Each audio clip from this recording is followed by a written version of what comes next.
Yeah. I know I'm late to the party. All right. I just got work, good people. You gotta give me a sec.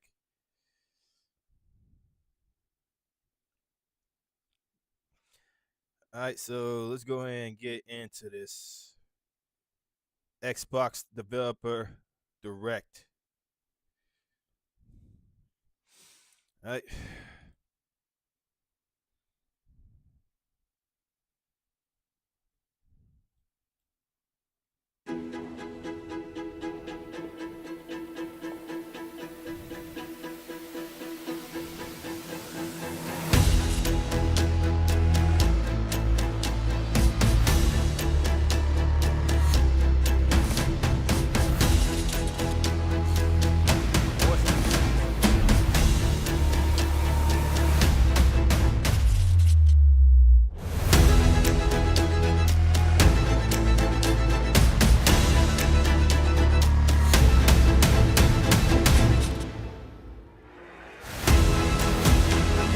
Why you gotta do that? Why you gotta do that flip though? I don't get that. Right now, I mean, do I get? What do you think?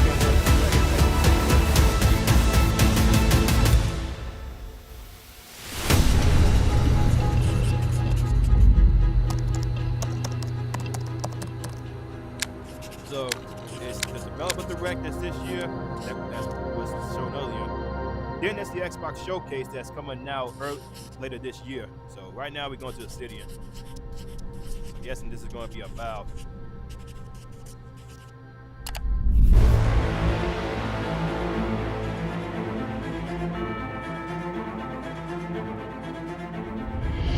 Welcome to Obsidian Entertainment. I'm so proud to share with you our upcoming fantasy action RPG, Avowed. Avowed is an adventure into the heart of the living lands, a frontier at the edge of the known world, where you must put a stop to a mysterious spiritual plague and discover a secret at the heart of the living lands. At Obsidian, we love creating worlds with deep themes, dynamic gameplay, and thoughtful reactivity. And Avowed is no different. We set out to blend the believable and fantastical to give players a world and experience like no other. It's colorful, it's vibrant, it's strange. It's one of the most incredible settings in the world of Aora.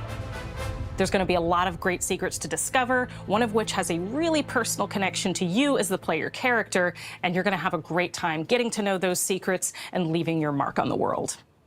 And when it comes to encounters, our combat brings the best of the moment-to-moment fun that comes with action-oriented gameplay and the depth and breadth of choice that you get with an RPG. Here to talk more about Avowed's combat is Gabriel Paramo, Gameplay Director. Here at Obsidian, our team's overarching goal is to empower you with choice. So we developed a flexible combat system that allows you to quickly swap from spellcasting and sharpshooting to melee combat.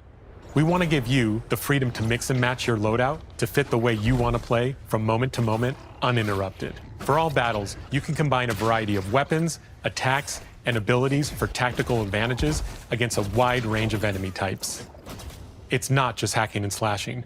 You're making real-time decisions about when to use your abilities, powerful melee attacks, blocks, parries, and special attacks. Just like the Elder Scrolls and Dark If you Souls choose to games. approach combat with a one-handed wand, it feels quick and snappy when dealing damage to enemies at mid-range. Using the Tanglefoot ability, you can stop enemies in their tracks, giving you the opportunity to focus on weaker or tougher combatants in an intentional and controlled manner. It's important to pay attention to the types of enemies you're dealing with. Some units are extremely defensive, some are brutishly difficult, and others you must make sure you prioritize, or their healing capabilities will put you in a tough spot. To help with the different encounters you will face, we provide customizable loadouts that can be quickly switched during combat. That means you can play however you want. Equip a sword and shield and charge into battle. Dual-wield pistols and control the encounter mid-range. Or even dual-wield wands to feel like a gunslinging mage. You could use your enchanted wand to freeze enemies, and then use your offhand weapon's power attack to shatter them. We've worked hard to keep you constantly engaged as battles unfold by creating a balance between pressure and manageability during combat.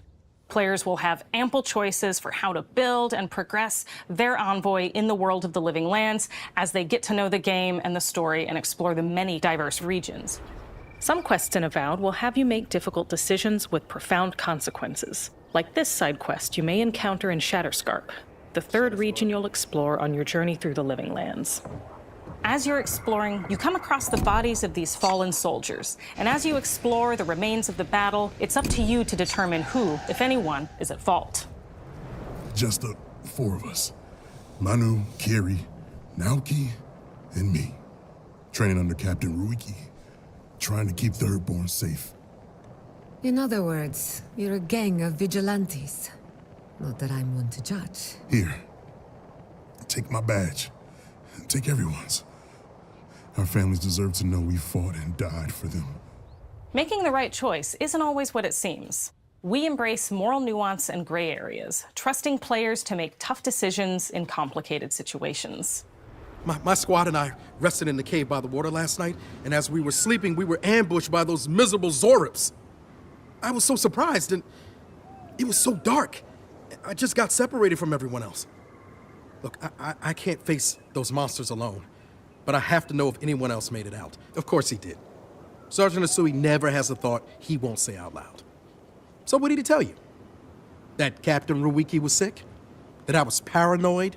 That I was a dumb baby? I heard it all often and loudly. Wait, if you found Sergeant Asui, why is he not here with you? What happened? At the end of the quest, you have a choice. When you confront Private Naoki, if you believe the story he's told you, you can hand over the badges and let him go back home. You're right. Real battle isn't something you can prepare for, is it? It's not my fault. No, they should have never have camped in the cave. I'll take the badges. I'm going back to Thirdborn. But if you confront him, if you believe that he fled the site of the battle as an act of cowardice, then he might challenge you to a fight to reclaim his honor. Either way, when you return to town, you'll see the consequences of your actions and the choices you made during this quest. Creating an immersive experience like Avowed is anchored in the world we build. Art director Matt Hansen and the team have worked to create a unique, colorful, and dynamic visual style. From the outset, we knew that we wanted Avowed setting to feel rich, weird, and wonderful. We found inspiration in a wide swath of real-world cultures, helping us create a unique RPG experience. By contrasting the vibrant with the dull, or verdant spaces with sickly ones, we can better deliver complex emotional experiences for our players. The Living Lands is a continent of untamed valleys with widely varied biomes, from luxuriant forests to volcanic wastes. And each of those regions itself is a conflux of storied landscapes. All of the regions have a lot of special things associated with them, but I have a deep place in my heart for Shatterscarp. As you're wandering the wastes of Shatterscarp, you might notice off in the distance a vibrant jewel of color. By transitioning from destitute, muted tones of a wasteland of sand and marching in towards a beautiful oasis, there's the opportunity there for life, for adventure, and even a little danger. We hope you've enjoyed this look at Avowed. We're thrilled to share more about the game in the coming months, and we can't wait for you to explore the Living Lands when Avowed launches this fall.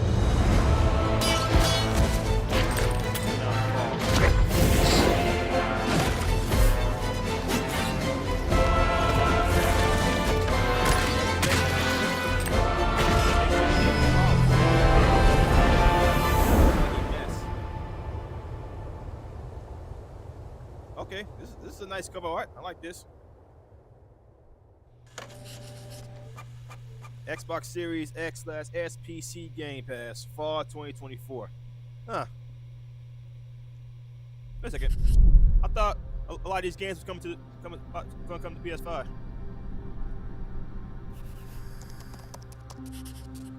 So that's about Fall 2024. What we got right now? Ninja Theory. Okay. As some people saw, I played Hellblade, first Hellblade, last month. My biggest complaint is it was more story, less combat. I hope they put more combat in the second one. Hi, I'm Don Matthews, studio head here at Ninja Theory in Cambridge, UK. Hello. We're now in the final months of development on Senua Saga Hellblade 2, and the team is working hard to bring you an unforgettable journey into Senua's unique world and her battle for survival, where we have once again combined high fidelity and immersive presentation with a shorter, narrative-led experience that focuses on the things that we really care about, and that we hope you care about too. Like I said, Hellblade 2, hopefully it's more action in this one. That's my biggest gripe in the first one. Senua is back with a new quest. They just should've She wants to stop the put more Vikings who combat raided her in village Hellblade right 1. at their source, in Iceland. But not just her quest has changed. Senua herself has grown since the first Hellblade. She's made peace with her past and is no longer in such fear of her visions and voices. While the Furies are still her constant companions, she encounters new people along the way, some of which will value her unique perspective, and others who will reject it. Little by little, this settlement became my tribe.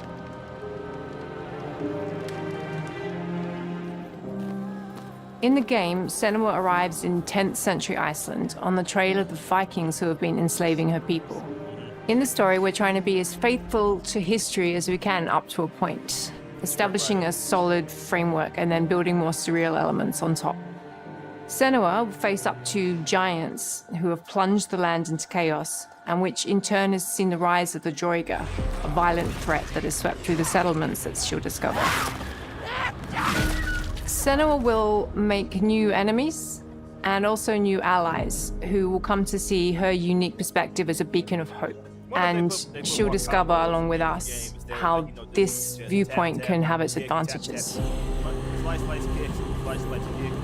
Slice, slice, finish. A sign. Focus. Senua is a Celtic warrior who experiences psychosis, seeing things that other people don't, hearing voices, and having unique beliefs about the world around her. To bring Senua's perspective of the world to life in a truthful way, we have once again worked closely with Professor Paul Fletcher at the University of Cambridge, as well as people with lived experience of psychosis. What does that mean? What does that mean? It's terrifying. Players will find themselves traversing beautiful and hostile environments, seeking answers from patterns and signs that Senua sees in her own unique way, and battling through encounters with enemies that will push Senua to her limits.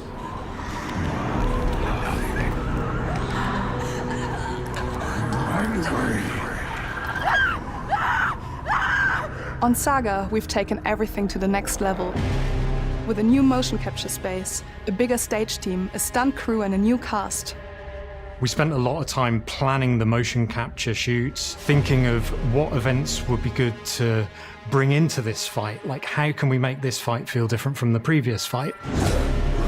We have all new combat for the sequel. One of our key goals was the ability to actually tell a story throughout it. It does feel very different from the first game, but it's very brutal and you're very invested in it. Senua isn't a superhero. She's fighting for survival, and we want the player to feel her struggle in every step of her journey. We want the player to always feel like they just scraped through, just survived it. Mel knows Senua better than anyone, better than I do. Her instincts are amazing, and she really doesn't need much help from me. On stage, our main focus is storytelling. So I get to watch the actors and see all the beautiful expressions on their faces. And then I have to wait a little while, and then I get to see that all again, in-game, in costume, on location, everything. It's a great experience, a great process. Every discipline in the studio is unified in achieving a deep level of immersion to help suspend your disbelief and pull you into Senua's story. And the graphics don't look bad. We were lucky enough to do a few reference gathering trips in Iceland. You have to be there. The sense of scale, everything is incredible. And you see a scene or you see a small section of the game and you're like, yeah, that works, that's amazing. Senua experiences reality differently, and a part of this manifests in the voices she hears. She will collapse. She will collapse. These voices come to life through binaural audio, which provides a good representation of this type of auditory hallucinations. As we focus in immersion, binaural audio is perfect for this because through headphones, you surround yourself in a three-dimensional space. In the first game, we only applied to the voices that Senua listens in her head. In this game, through spatial audio technology and some extra little things within the game, there is music that is binaural. Every single sound has the potential to be binaural, so everything is spatialized around you, and it's a very beautiful experience. What will they do to her? What will we do to us? Music is a strange language in the sense that it speaks to our emotions fast and deep. It's not only about quality, it's about personality. So when you listen to Hellblade, you know it's Hellblade. On the music, we are working with Heilung, which for me is a personal privilege because I really admire them. We feel I gotta turn it down because they got me with a copyright strike last time. Jesus Christ. Yeah, they got me with a copyright strike last time for this freaking song. We add that binaural touch of music, so this all creates a very immersive and a very special and unique experience. Okay, I think it's good now. Our mission here at Ninja Theory is to craft life-changing art with game-changing tech. And that's our aim in Senua Saga Hellblade 2, is to not only see where Senua goes next, but to deliver something really meaningful for our players.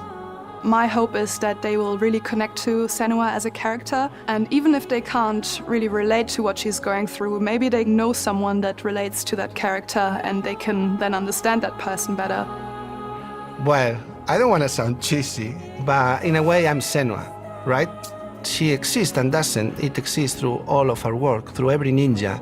So we all are Senua, and we are creating this character that grows and grows and grows and grows and keep growing and keep changing.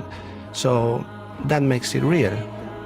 I'm so proud of the love, care and passion our team here at Ninja Theory are putting into Senua Saga Hellblade 2. Our hope is to not only create a game that is great to play, but to craft an experience that leaves you thinking and feeling. From our combat gameplay through to our action set pieces, from our cinematic scenes to our puzzle solving, everything is crafted in service of Senua's journey. A journey that you can embark on May 21st. May 21st. May 21st, okay. There's a few months away.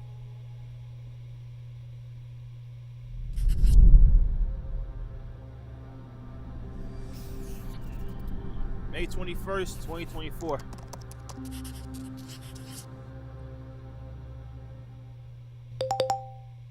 Unknown user guest is waiting in the lobby. Oh. Was that Square Enix? What's Square Enix doing?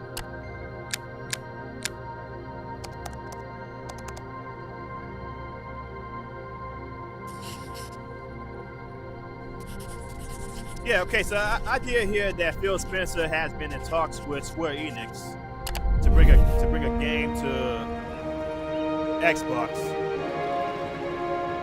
Greetings, Xbox players. My name is Masaru Oyamada, producer for the Mana series here at Square Enix. So Xbox is now 聖剣伝 working 説 with ビジョンズ・オブ・マナの a 情 Japanese 報を Xbox ユーザーの皆さんにいち早くお伝えできる機会をいただけて大変光栄です。コンソールゲームとしては約17年ぶりとなる聖剣伝説シリーズの完全新作。聖剣伝説シリーズは1991年にファイナルファンタジー外伝として誕生して以降、マナと聖剣をめぐって描かれる愛をテーマに、個性豊かなキャラクターたち、心に響く楽曲の数々、武器の特性を生かして戦うアクション RPG としてこれまでに17作発売され、長らく愛されてきました。本作は30年以上の歴史あるシリーズの最新作となるため、これまで培われてきた聖剣伝説としての世界をしっかり感じられるものを目指して鋭意制作中です。フィールドでは自然や精霊とのつながりを感じられる色彩豊かな聖剣伝説の世界を体験してもらえると思います。シリーズおなじみのモンスターたちも本作に登場しています。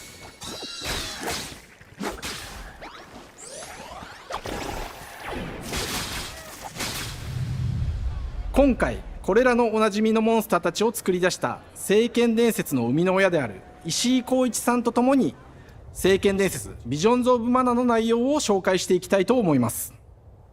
Hello, I am Koichi Ishii from Gretz. I am so happy to introduce the newest game in the Mana series to Xbox players.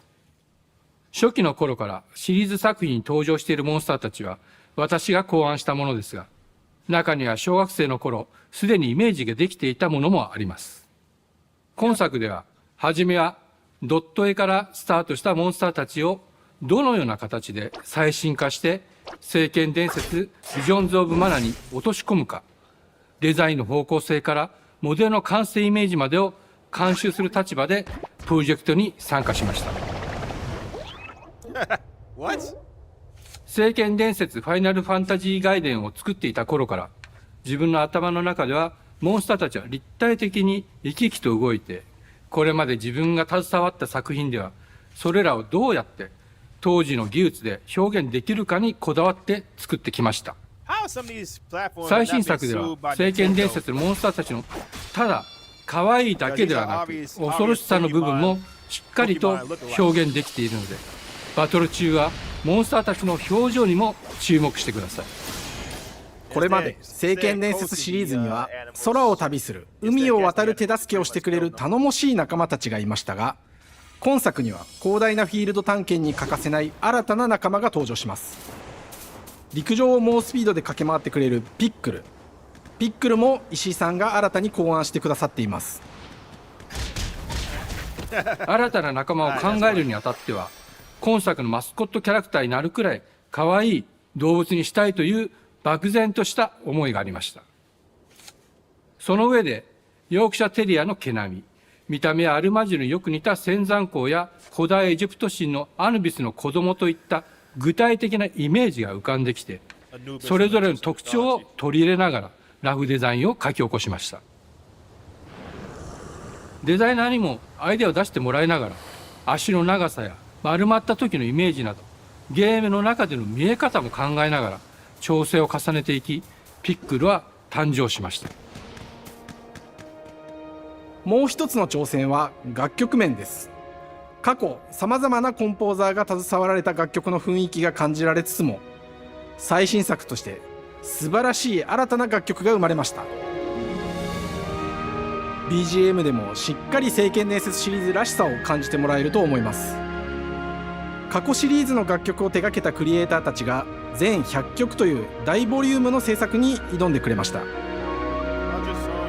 新たな試みとしてフィールドの探索からバトルまでをシームレスに体験できるよう今作ではインタラクティブミュージックを導入しており、冒険の没入感を高めてくれます。探索中の BGM がバトルに入った瞬間、アレンジが切り替わる様を実際に聞いてみましょう。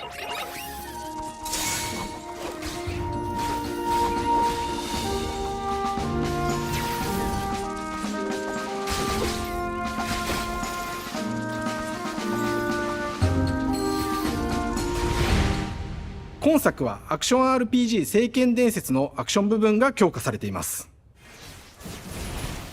空中でのアクションがバトルの鍵となっており、武器での攻撃だけでなく魔法での攻撃も可能になっています。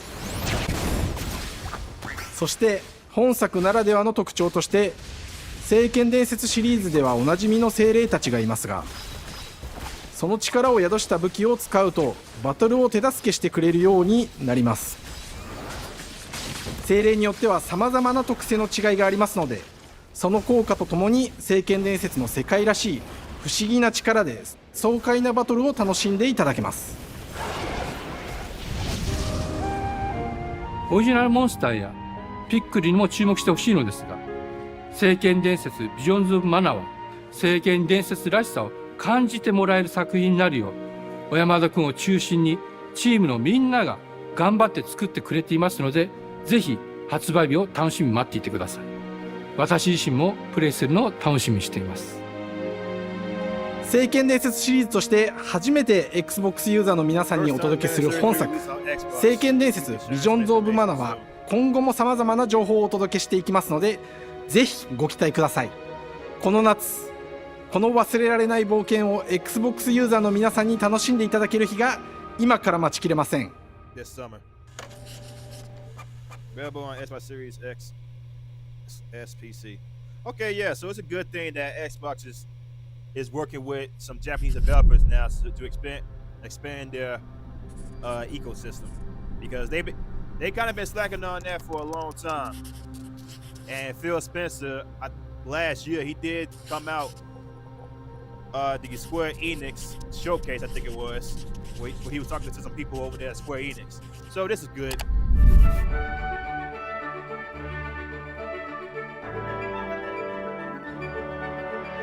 Hello, and welcome to Oxide Games. We founded the studio in 2013 with our decades of personal experience building some of the most beloved strategy games of all time, like Civilization V. We came together to create something new and innovative in a genre we all love. Ara History Untold is the game we've dreamt of making. Ara is an homage to historical gamers, strategy gamers, 4X gamers. It features all the depth and gameplay fans of this genre love, where you'll explore the world, expand your nation, govern your people, and engage with your rivals on the international stage. But it isn't just more of the same. With Ara, we wanted to challenge some of the preconceived notions about the genre, push it forward in a modern, empowering, and truly compelling and approachable way. For example, we have over 100 instruments on display in the office, which are all things that we purchased in order to add to the soundtrack and expand the game and make it really good.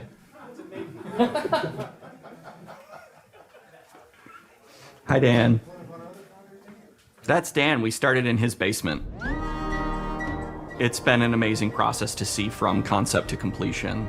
We started small, building a robust game engine, questioning our design assumptions, and prototyping out features, rediscovering what made us fall in love with strategy games in the first place. The end result is Ara, the historical grand strategy game that presents a living world where you can rule how you want to rule and chart your own path to becoming the most prestigious nation on the planet.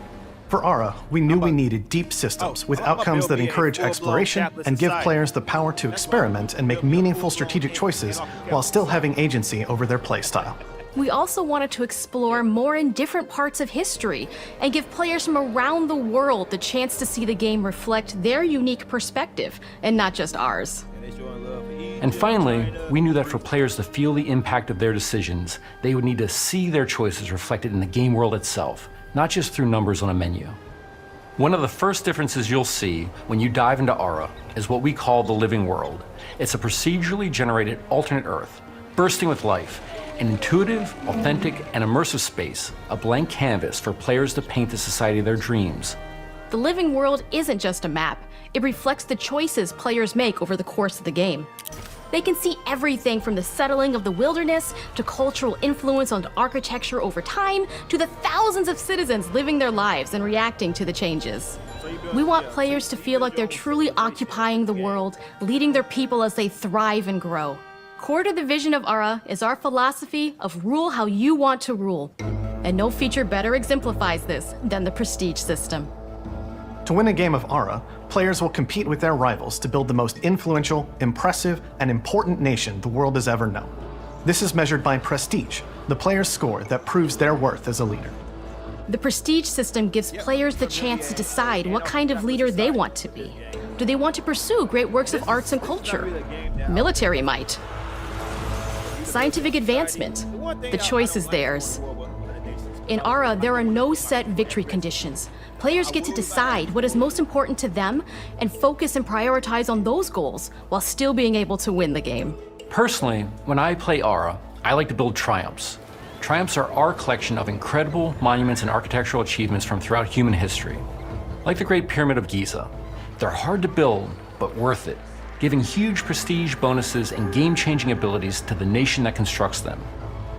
Another aspect of Ara that I'm personally excited about is our crafting system. The crafting system offers a unique challenge to the player that they generally won't see often in the 4X genre. Succeeding at balancing, gathering the right things, turning them into the tools that you need, and then finally getting to the outcome or reward of something like an important improvement or triumph just changes the challenge that exists in Ara compared to other 4X games. Crafting plays out in Aura at a national scale, with players honing and combining the natural resources they harvest into all manner of goods and components. Those are the foundation for everything, from international trade to improving their cities and citizens' lives, and even manufacturing the weapons necessary to draft military units. The crafting system in Aura encourages thoughtful, advanced planning. It rewards players who can see the strategic outcome of all their collective decisions, and not just the individual ones. I'm proud of the work that's gone into our simultaneous turn system. Many strategy games have players alternate taking turns and reacting to their opponent's moves. In Aura, all players' actions are resolved at the same time. This rewards players' ability to navigate uncertainty, to predict and strategically plan for a variety of scenarios in the moment. This system makes Aura just feel more real. In a typical strategy game, once your turn is finished, you have to wait for a long time. With simultaneous turns, generally speaking, those times are very low. You get to keep playing the game and stay engaged rather than having those periods of downtime where you're not doing anything. It's not easy sifting through all of history and picking what to include. For Aura, we wanted to offer a fresh perspective, so we looked at cultures and societies throughout the millennia with the broadest lens possible. Where this approach really shines is in our leaders. Leaders are so often seen as military personnel or prominent government figures, but leaders come in so many different forms. They're thought leaders, scientific and cultural prodigies, and many more. Each leader in Aura has a number of special abilities determined by their personality traits, as well as a powerful and unique leader trait informed by their contributions to world history. With a diverse global roster, we know players will find leaders that they will want to play, and even a few that may surprise them with how fun it is when those leaders are handed the reins of power. For us at Oxide, player feedback is the only way to really understand what you're making. It gives us that priceless perspective from the people we're making Aura for, you. Building the game alongside real players has given us that critical player feedback. In the end, we believe this makes for a deeper connection between the players and the game. One of my favorite examples is when we first introduced the concept of dangerous wildlife to the game. It turns out, in our first iteration, it was maybe a little bit too aggressive or disruptive. We knew we should probably make a change when one of our insiders made a forum post that was just, "Cougars, cougars, cougars, I hate cougars! Someone get these feline demons away from me." I'm happy to report, based on more recent feedback, that I think we ended up in a good place with the overall threat level of mountain lions to a player's citizenry. It's been years of hard work to bring you a strategy experience like no other. And we're so excited that we can finally see the finish line. We can't wait for players to get their hands on the game later this year. But the launch of Aura is only the beginning. We are going to maintain our insider program after the release date and continue to listen to players and support the game into the future. On behalf of everyone at Oxide Games, thank you for joining us today. We can't wait for you to play Aura and to create your own history. Fall 2024. Some games coming in fall 2024. PC game. Okay, so this game is only on the PC platform. And it's on PC Game Pass. So yeah. Not one for console players, mainly for the PC gamers. So Avowed's coming in 2024, fall. Aura, fall 2024. This is Amana, summer 2024. And Hellblade 2 is coming out in May 21st, 2024. Okay, so this is Indiana Jones game. Hej och välkommen till Uppsala, Sverige, här hos Machine Games. We are really excited to finally be able to share our work on Indiana Jones. Since the first film came out, Indiana Jones has always represented the ultimate adventure. Even today, it's one of the most iconic franchises in pop culture. In this game, you aren't just playing as Indy, you are Indiana Jones. You will see through his eyes and experience a journey that we hope lives up to the proud legacy of Indiana Jones. When Todd Howard first told us about his vision for the game, we knew we would be a very good fit to help bring it to life. I've wanted to make an Indiana Jones game forever. I'd had this idea for what it would be like and the story, what Indy was going after, what period of his life it was in, what kind of arc he was going to have. And as the years went on, I thought, who would be like the best studio in the world to make this? And it was my friends at Machine Games. I can remember pitching Lucasfilm on the game and being, a little bit nervous because, look, it's, Indiana Jones, and their response was just overwhelmingly positive, and just that excitement has bled through the whole project, and they have just been so trusting and supportive of everything that we want to do with the game. It's been a long time. I've been a fan of this my whole life, and I couldn't be more excited to show you what the team here has been up to. Let's take our first look at the new Indiana Jones game. Let me tell you what you are missing, Dr. Jones. While you were playing your pointless game, I was playing you. You're wondering if maybe you should have built yourself a life of meaning instead of ending up here, dead and forgotten in the sense of Africa.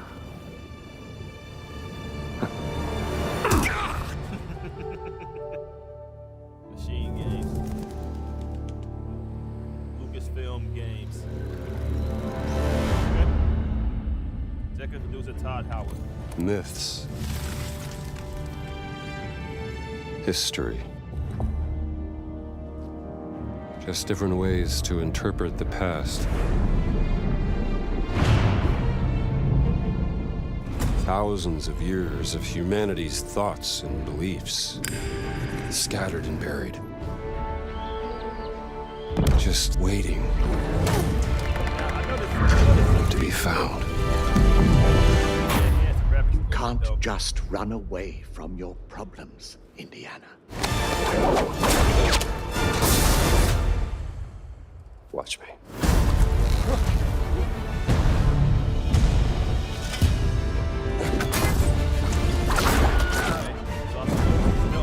Throughout history,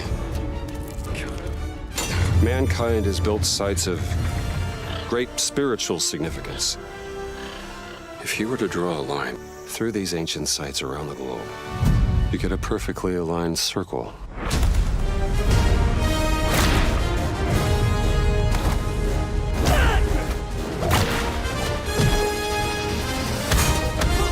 I've had run-ins with these guys before.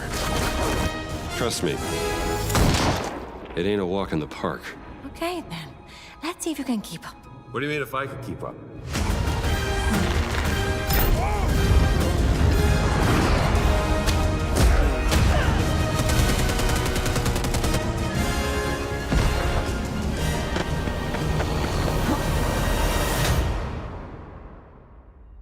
Patron of the fallen angels. Protector of the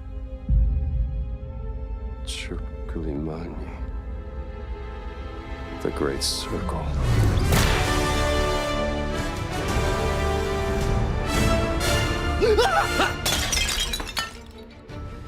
You have any idea how old that was? Okay. I like it. This looks pretty good. I like it so far.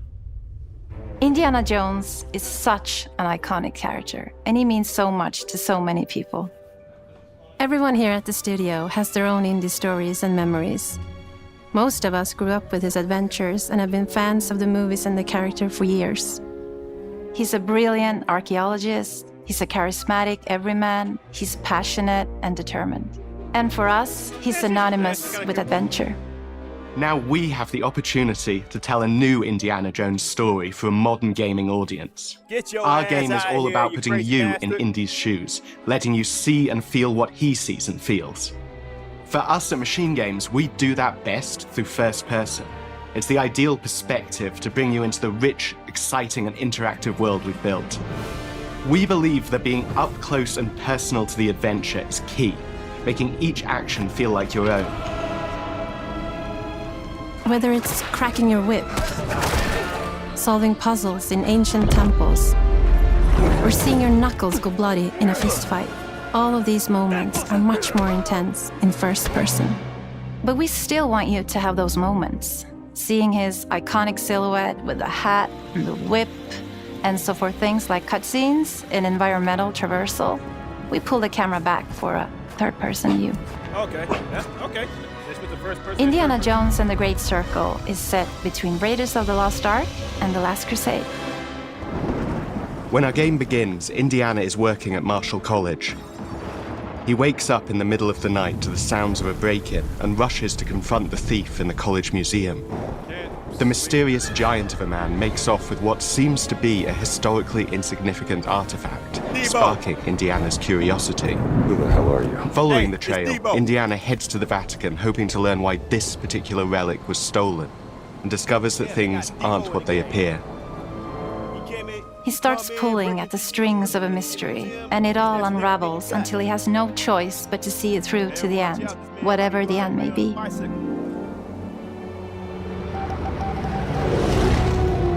On next plane to Rome. Stop. Need help. Stop. Meet me in Vatican. Stop. Indy. We always talk about how clever Indiana Jones is. That had to be one of our guiding principles when we were thinking about the type of game we were making. It wouldn't be Indy if he wasn't using his wits to get through the situation. The most authentic Indiana Jones experience we can make is the one that makes you think first. Sure, there will be some obstacles that will be more easily overcome with the revolver or a gun taken from a disarmed guard. But I think most of the time you'll have more fun, and to be honest, a more genuine indie experience by finding more clever ways to solve a problem. We always want to be offering more solutions, whether it's trying a different path through the environment to get around enemies, observing enemy patrols and using them to your advantage, or using the tools at your disposal, like the whip. It's an amazing global adventure, with action propelling you through your journey. We have these really diverse environments for you to explore.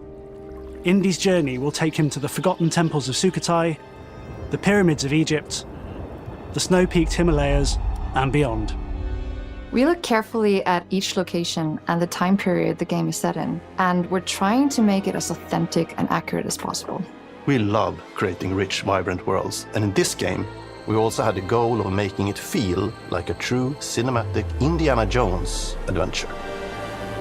One of the biggest ways to do that is with the music.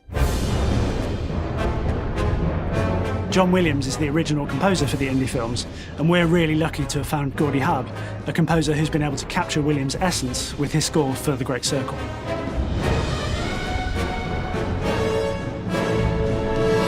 We also take a very movie-like approach to things like cinematics. We're very physical with our production style. We use a lot of stunt actors. Things like this help us bridge the gap between making a game and making a movie. And of course, our characters do a lot to help bring the world to life as well. Next to Indy, Gina is our other main protagonist. Where Indy is pursuing answers just for the sake of curiosity, Gina has a personal stake in getting to the bottom of the core mystery. Gina is an investigative reporter who has a lot riding on this adventure. She's been tracking a lead for some time, and now she's found an ally in this determined American professor. Their paths are intertwined, and they'll need each other in order to get to the bottom of this mystery. Okay, then. Let's see if you can keep up. Fine. What do you mean if I can keep up? We always love our villains and think we might have found our favorite one yet in Emmerich Voss. He's this intensely psychological man. He's obsessed with the human mind and manipulating it. He's highly intelligent and the perfect foil for Indy. They're both brilliant people, compelled by their passions and obsessions, but driven down wildly different roads. He creeps up on you and gets under your skin like he gets under Indy's skin. It's captivating. Dead and forgotten in the sense of Africa. One of our mottos for Indiana Jones and the Great Circle is adventure first. But in every indie adventure, there are always those moments where he finds himself in the action. That's been one of those balancing acts for us, and we've ended up with this sort of hybrid experience that mixes melee combat, stealth, and gunplay. How you approach any given situation is up to you. You may choose to sneak around an enemy patrol, or maybe you'll just pick up a shovel and whack them on the back of their head. And when you can't use your wits, you got Indy's most iconic tool. Just like you see in the movies, one of our goals has been to make the whip as fun and multi-purposed as possible. We want it integrated into every aspect of the game. You can use it as a traversal tool to make your way around the environment. You can use it as a distraction. And yes, you can absolutely use it in combat. Everything you'd expect from Indie Whip, and hopefully a little bit more. Puzzles are a key feature in our game. The spirit of discovery is so important to Indiana Jones. Obviously, there are a handful of puzzles on the main path, but a lot of the puzzles are optional and are just there for the players who want to experience them. Epic traps, small secrets, and hidden puzzles that blend right in with their surroundings. One thing I love about our game is the level of interactivity that we have. We have this world of mystery where anything could potentially hide a secret. The more you look, the more you'll discover.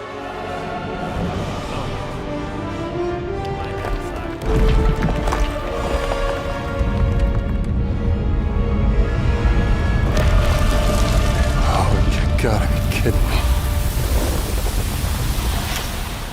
I want to thank you all for joining us for our big reveal of Indiana Jones and the Great Circle. Machine Games is known for creating these rollercoaster experiences with huge set pieces, surprising twists, and immersive narratives. It's exciting for us that we have been able to stay so true to the Indiana Jones franchise and create such an authentic experience while still being able to showcase what makes us us. We are making a game for everyone, whether you are very familiar with the franchise or not. Because at the heart of Indiana Jones is an incredible adventure, and I think that's something everyone wants to be part of. I'm also very excited to announce that Indiana Jones and the Great Circle will be coming later this year, and we cannot wait to share more soon. What the hell is talking about?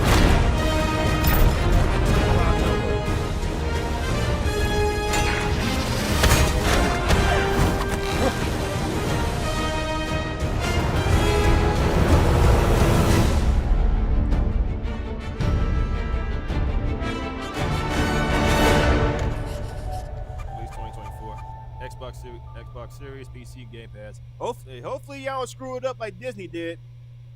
Cause that last Indiana Jones would be pissed off a lot of people. It was thanks to Disney. I'm so silly.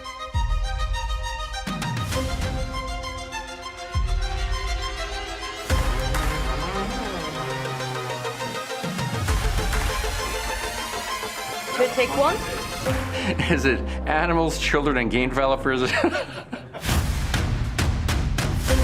Our mission here at Ninja Theory is to craft life-changing art with game-changing tech.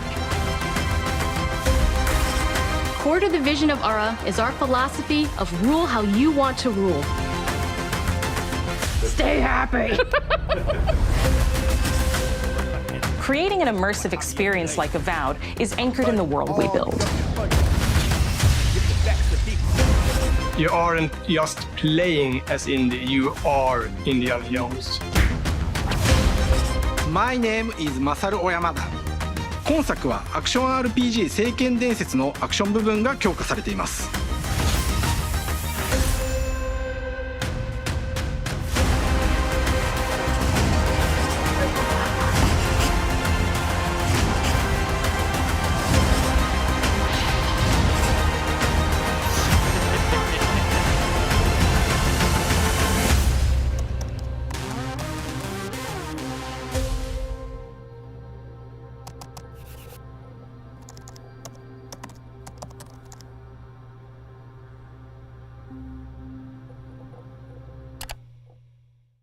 Okay, so I'm definitely gonna be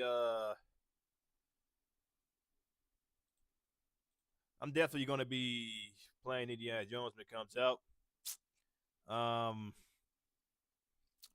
Hellblade 2, definitely gonna be playing that. Looks pretty interesting. Like I said, hopefully they put more into the combat than they did for the first one. Instead of just, you just running around for a long set period of time and then just combating guys every now and then. Hopefully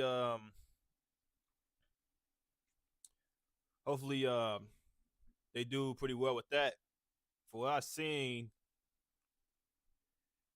Hellblade 2 is a digital only release for $50, also on Game Pass. So if you don't have Game Pass, you can pay it. You can buy it for only $50, digital only. That's a win. Instead of the game being $70, it's $50. That's a win. It's because games are too expensive nowadays. Well, there's even speculation that Sony PlayStation may increase their prices of their games by $80 to $100. So Hellblade 2 being a $50 game, because I think last year 83% of people that bought games bought the games digitally. I might have the numbers wrong there, but it is a huge majority of people that bought the games last year. They bought it digitally instead of like the physical copies. So a lot of these game developers are moving away from the physical media or the physical copy, where Walmart and Best Buy are taking away physical movies, physical games. So regardless of what some people say, these platforms are going towards a digital only media. You even had Ubisoft saying it's freaking get used to not owning your games because of what they're doing,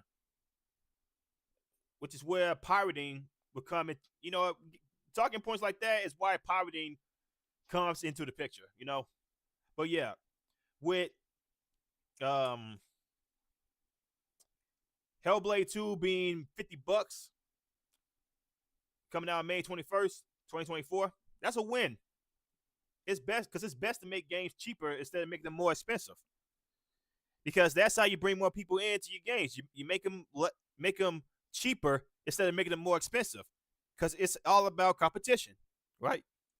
In order for competition in the game meter, you got to bring people into some games that don't cost as much. Now I know Indiana Jones may be $70, but I also know it's gonna be coming out on Game Pass when it comes out. Hopefully it's not $70, maybe $60 at most, 50 to 60. But yeah, Game Pass.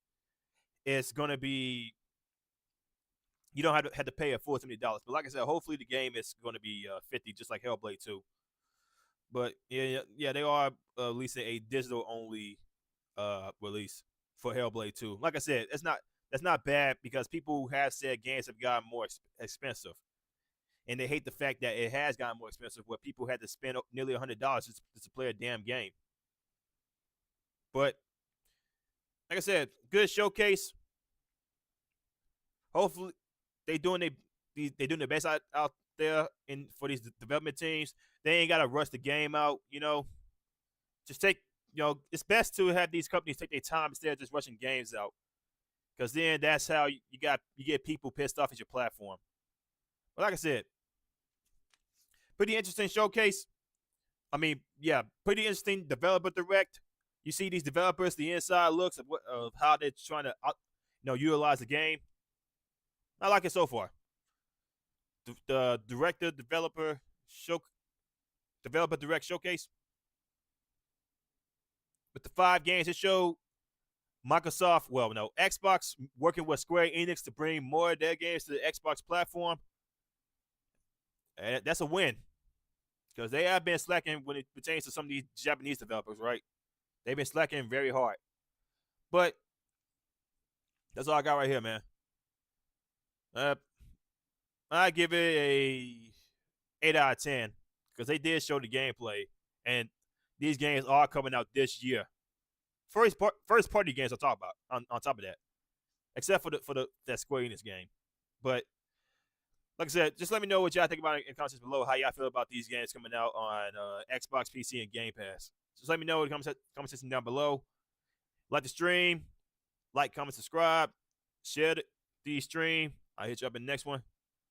Peace.